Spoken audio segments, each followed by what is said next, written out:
আগামীকাল থেকে ঠান্ডা কেমন অনুভব হবে? বঙ্গের একাধিক জেলায় সর্বনিম্ন তাপমাত্রা কত থাকবে? এছাড়া আগামী 14 তারিখ থেকে যে নিম্নচাপ এবং বৃষ্টির সম্ভাবনা আছে, এই 14 তারিখের আপডেট আজকে কোনো রকমভাবে পরিবর্তন হওয়ার সম্ভাবনা আছে কিনা? এছাড়া আজকে থেকে আগামীকালকের মধ্যে মেঘলাভাব থাকবে কিনা? আজকে সকাল থেকে তো সূর্যের আলো রয়েছে ঝলমলে, দুপুরের পর থেকে মেঘাচ্ছন্ন বা কুয়াশা আচ্ছন্ন থাকার সম্ভাবনা আছে কিনা? তাদের তাপমাত্রা কেমন থাকবে? আমরা চলে এলাম সরাসরি লাইভে। আজ 8 তারিখ বৃহস্পতিবার, ফেব্রুয়ারি মাস 2024। প্রথমে দেখে নিয়েছি নিম্নচাপ আজকে এবং আগামীকালকে কেমন থাকবে। দেখুন, আজকে এবং আগামীকালকের মধ্যে নিম্নচাপ কিন্তু কোনো রকমভাবে নেই।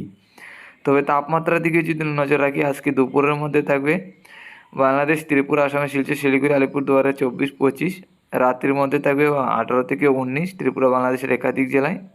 আগামীকাল সকালের মধ্যে বাংলাদেশে থাকবে 9 থেকে 10, আমাদের ত্রিপুরা, আসামে শিলচর, শিলিগুড়ি, আলিপুরদুয়ার, গুয়াহাটিতেও 10 থেকে 11 কাছাকাছি থাকবে।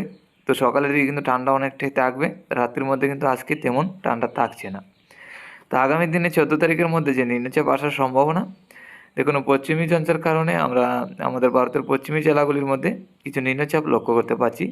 14 তারিখের মধ্যে কলকাতার সাইড নিয়ে এগিয়ে আসবে। তবে বঙ্গের জেলায় জেলায় 14 তারিখের মধ্যে কিন্তু তেমন বৃষ্টির সম্ভাবনা আমরা লক্ষ্য করতে পারছি না। হালকা পাতলা নিম্নচাপ আসবে আমরা লক্ষ্য করতে পারছি 14 তারিখ থেকে। হয়তো আগামী দিনে 14 তারিখের আপডেট আসতে আসতে হয়তো আবহাওয়ার আরও পরিবর্তন হতে পারে, নিম্নচাপ আরও বাড়তে পারে, পশ্চিমী ঝঞ্ঝার থেকে আরও বাড়ি থেকে অতিবারী নিম্নচাপ প্রবেশ করতে পারে। তো পরবর্তী দিনে আমরা পরবর্তী আপডেটে দেখব। এখন দেখে নিচ্ছি আজকে এবং আগামীকাল মেঘলাভাব কেমন থাকবে। তো আজকে সকাল থেকে আমরা লক্ষ্য করতে পারছি ত্রিপুরা, বাংলাদেশ, আসামের শিলচর এইসব জেলায় কিন্তু পরিষ্কার, শুধু আলিপুরদুয়ার, গুয়াহাটির মধ্যে রয়েছে কিছু মেঘলাভাব। আজকে দুপুরের মধ্যে গেলে মেঘাচ্ছন্নটা আরও একটু বাড়বে, তাতে মোটামুটি মেঘলাভাব থাকবে, এরই মধ্যে থাকবে কুয়াশা আচ্ছন্ন।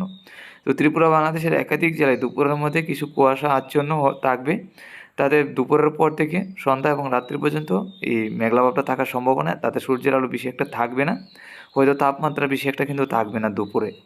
তো সকাল থেকে দুপুর পর্যন্ত হয়তো কিছুটা তাপমাত্রা এবং ঝলমলে সূর্যের আলো থাকবে। রাত্রি পর্যন্ত দেখুন মেঘলাভাবটা। আগামীকাল সকালের মধ্যে আবারও বেলা বাড়লে কিছুটা পরিষ্কার হবে, দুপুরের পর থেকে আবারও হালকা পাতলা মোটামুটি মেঘলাভাব, এরই মধ্যে কুয়াশাচ্ছন্ন ত্রিপুরা, বাংলাদেশের একাধিক জেলায়, আসামের শিলচর সহ। তো এই মেঘাচ্ছন্ন ভাবটা কিন্তু আজকে এবং আগামীকাল থাকবে। তারপর 10 তারিখ থেকে আবারও আবহাওয়া পরিষ্কার হবে। দেখুন 9 তারিখ রাত্রির মধ্যেই পরিষ্কার হবে, 10 তারিখ সকাল থেকে পরিষ্কার, আর মেঘলা ভাবও থাকবে না, মেঘাচ্ছন্ন থাকবে না।